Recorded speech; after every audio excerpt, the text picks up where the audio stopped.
to agree, Willard, with the Nile Express's reputation as a first-class train. Uh-huh. The food is pretty good, too.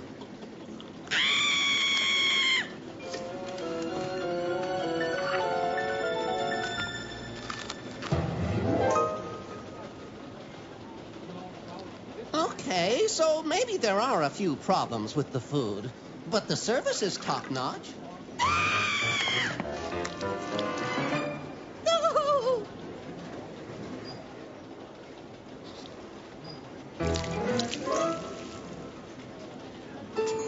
Okay, so there are some problems with the food and the service that have to be addressed, but at least there are no mysteries.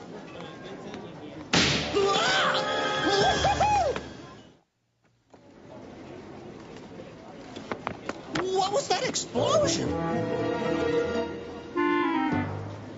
This is intolerable!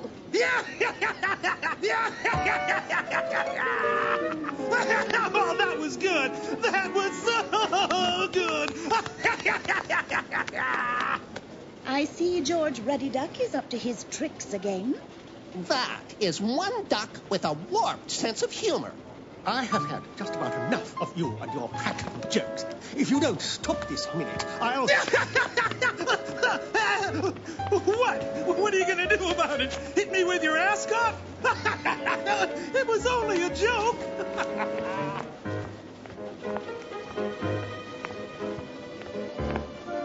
Someone should teach that duck a lesson. Give him a dose of his own medicine. I'm not so sure, Willard. I've never found fighting fire with fire very successful. I bet he'd stop if he knew what it's like to be the victim of a practical joke.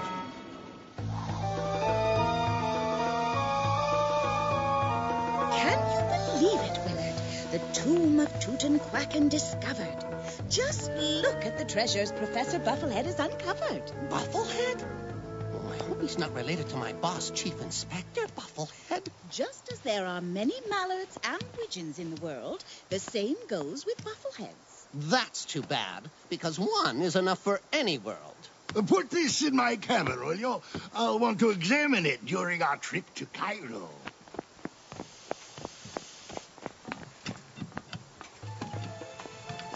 Sharing a cabin with a mummy would be creepy. Ah! Watch this, Auntie. George! Say, George! Can I have a word with you? Hmm? I tell you, George, those were some crazy pranks you played on Lady Teal and Sir Reginald this morning. Glad you like him, pal. Good to see someone else in this train knows how to have some fun. Oh, I know how to do that all right. I hope this teaches you a lesson. No one likes to have pranks played on them. I don't think we'll be having any more problems with George on this trip, Auntie. I wouldn't be too sure about that, Willard. We'll see who outpranks who. I would like the ravioli, please. And please, check it for spiders this time.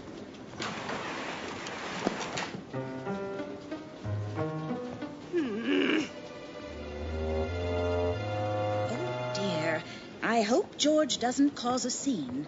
I tell you, pal, you sure got me good with that squirting flour. Hey, how about we call a truce? See, Auntie? My plan worked perfectly. No hard feelings, then. A truce it is.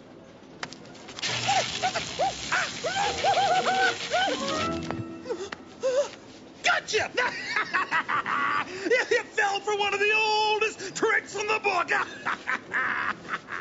Always remember that George Ruddy Duck can dish out pranks better than anyone. Just ignore him, Willard. We don't want to encourage him. Hey, pal. It's good to see you again.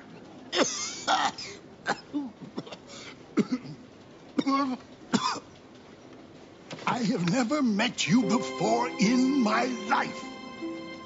All right. Good to see you still have a sense of humor, unlike some people.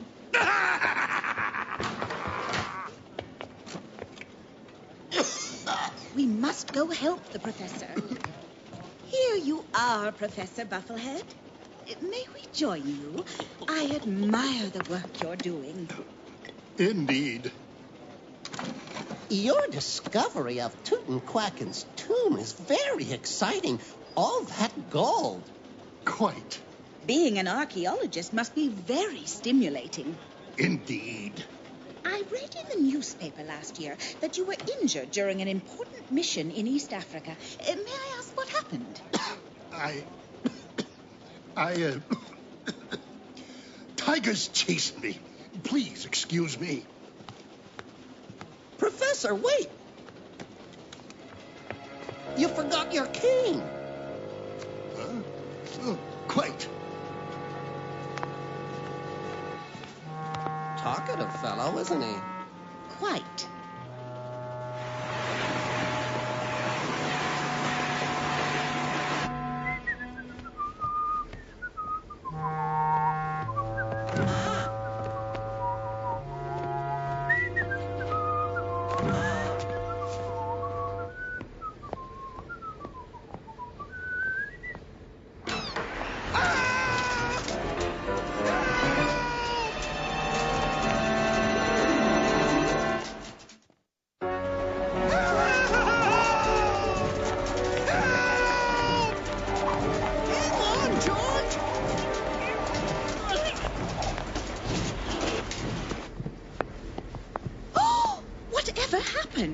I was just going for a little walk, minding my own business. When I came in here, I stepped right in this bucket. I didn't see it because of the darkness. The door was open. I fell. I could have been hurt. Fallen off the train. Or worse. I'm sure that wasn't the intention of whoever left this bucket here. It must have been a joke. Joke, eh? Hey! It wasn't me. These pranks are getting out of hand. Someone's going to get hurt before long. Ah, Mr. George. I have for you this letter. I found it in the dining car. What's this? This is your last warning. Get off the train at the next stop. Or else. Hey! I didn't write this. Maybe it was you. I sell, boy. Not my style. He did look awfully funny with that bucket on his flipper. You think that was funny? You just wait and see. All is not well on the Nile Express.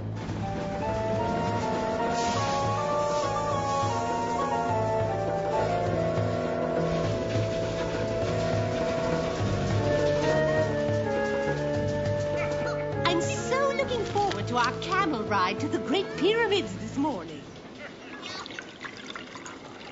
Excuse me, Professor, but would you like to join us? Oh, it would be wonderful to visit the pyramids with an experienced Egyptologist. Quite. I'm afraid not. Not with my injury. It's a good thing George doesn't know about that day trip you've planned for us, Auntie. Boy, we're gonna have some fun this morning, ain't we? Huh? Now I know I will definitely not go on that excursion. I think I will go out for some fresh air, see you off on your ride. Oh, my.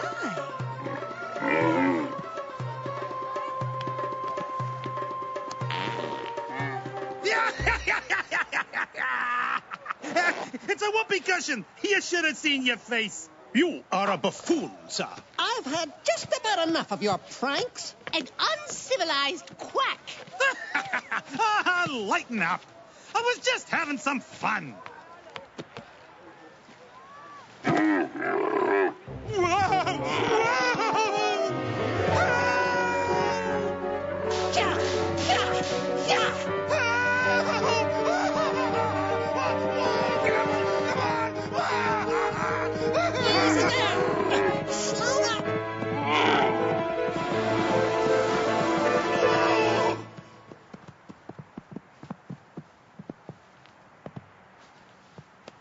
crazy camel. I thought I was doomed. I wonder why it bolted like that.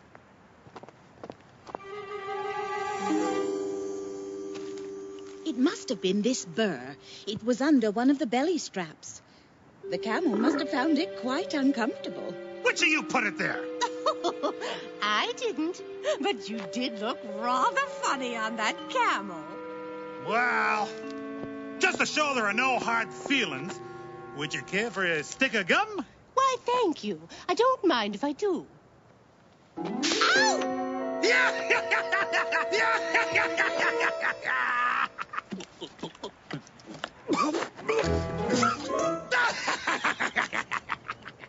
Someone put salt in my water. No one, and I mean no one, can outprank me, so you might as well give up trying. Well, I'm not gonna fall for that old trick. Gotcha! I didn't put salt in your water. We're putting as much distance between us and that duck as we can. We're going to explore the interior. Okay, group, let's check it out. I guess we're stuck with George. If we don't play any tricks on him, he won't play any tricks on us. I hope you're right, Auntie.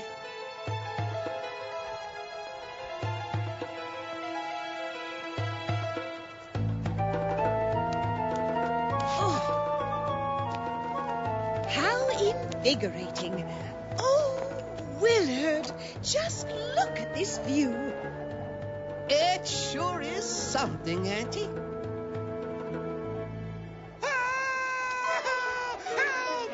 Help me! Help!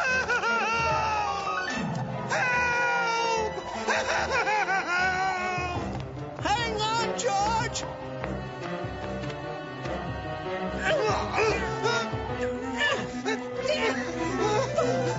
My goodness, what happened? Someone pushed me. I stopped for a second and someone pushed me. What's wrong? We thought we heard someone call for help. Is everyone all right? Don't play the innocents. You pushed me.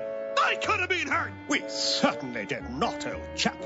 I thought you said you would be exploring the inside of the pyramid. We were going to, but the tour wasn't for another hour, so we decided to climb like you. Here, old chap. This will help soothe your nerves.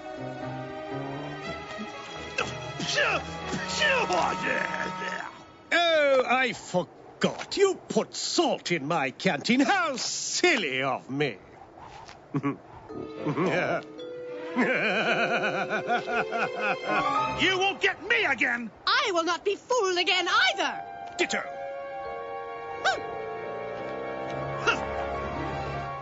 This is most distressing behavior. You were right, Auntie. Tricks do have a way of getting out of hand.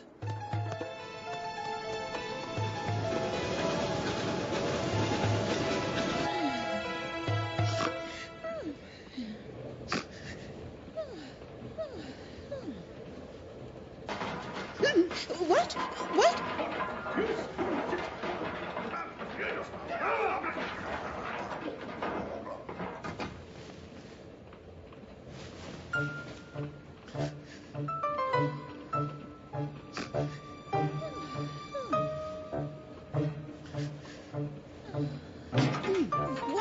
What? Frank!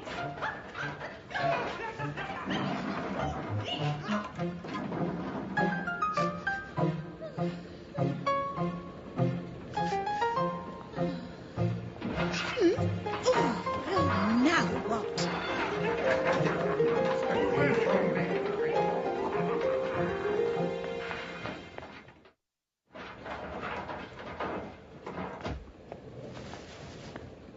I hope this doesn't go on all night.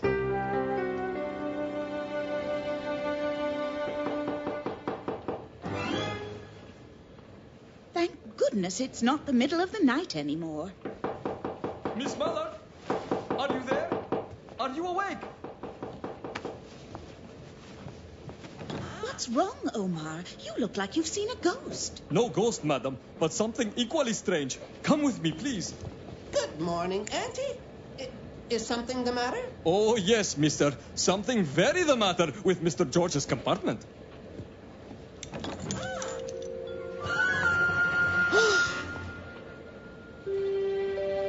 It is not good, no?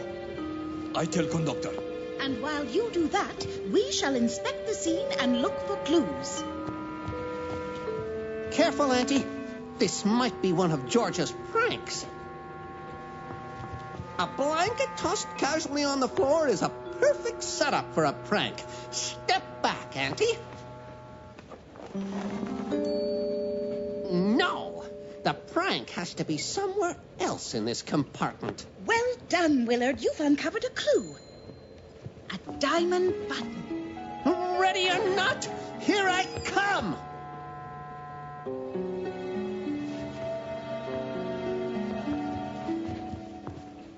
When you opened the door so quickly, you created a draft which blew this cigar ash into view. Your detective skills are very well tuned this morning. Huh? Maybe George isn't trying to play a trick on us after all. But perhaps someone else is. George's day planner. With yesterday's date torn out. But there's a faint impression. Meet the faker at midnight. Willard, please gather these people in the dining car. I shall meet you as soon as I am dressed. George Ruddy Duck is missing.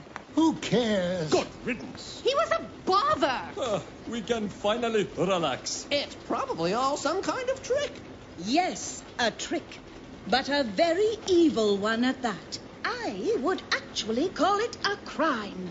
Where were both of you between 10 and midnight last night? In our compartment. Then how do you explain the fact that this button was lying on the ground in George's compartment? Oh, I also found a cigar ash on the floor, and you are the only one who smokes cigars on this train. Oh, all right. Reginald went at 10 o'clock, and I at 11 o'clock. We wanted to convince George to stop playing his pranks. He was ruining our vacation. But he said he wouldn't stop his pranks, not since we played a trick on him. Yes, I know. Just as I know you are not guilty because the real trickster is Professor Bufflehead, even though he is not the real professor. Indeed. Quite.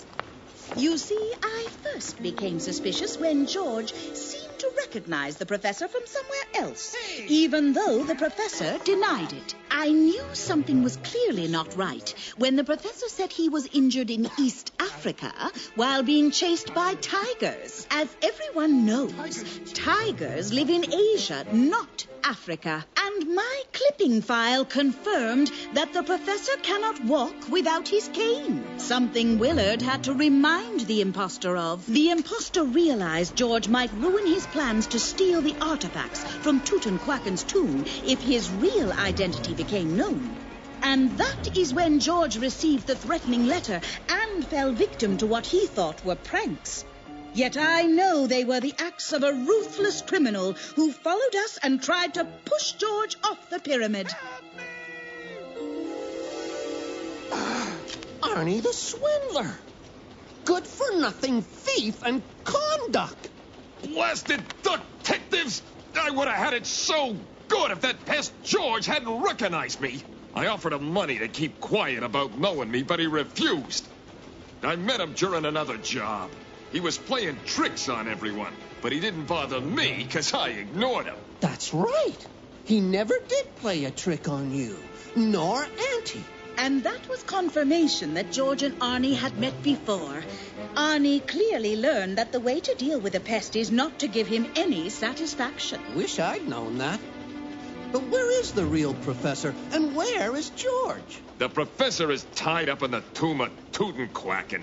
And as for George, I'll never tell you. Never! Ah, but you have already told me. Please tell the engineer to return us to the Valley of the Kings as quickly as possible so that we may rescue the real professor. And if you follow me, we shall find George.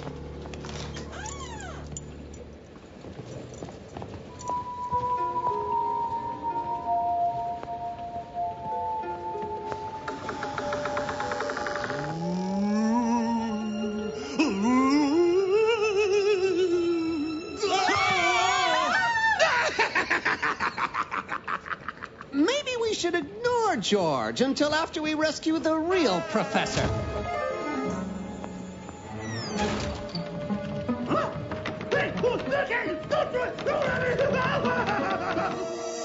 I am so happy you are safe at last, Professor Bufflehead.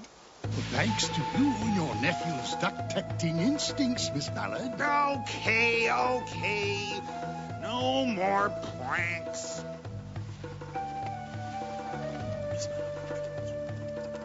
Well, that's another mystery solved.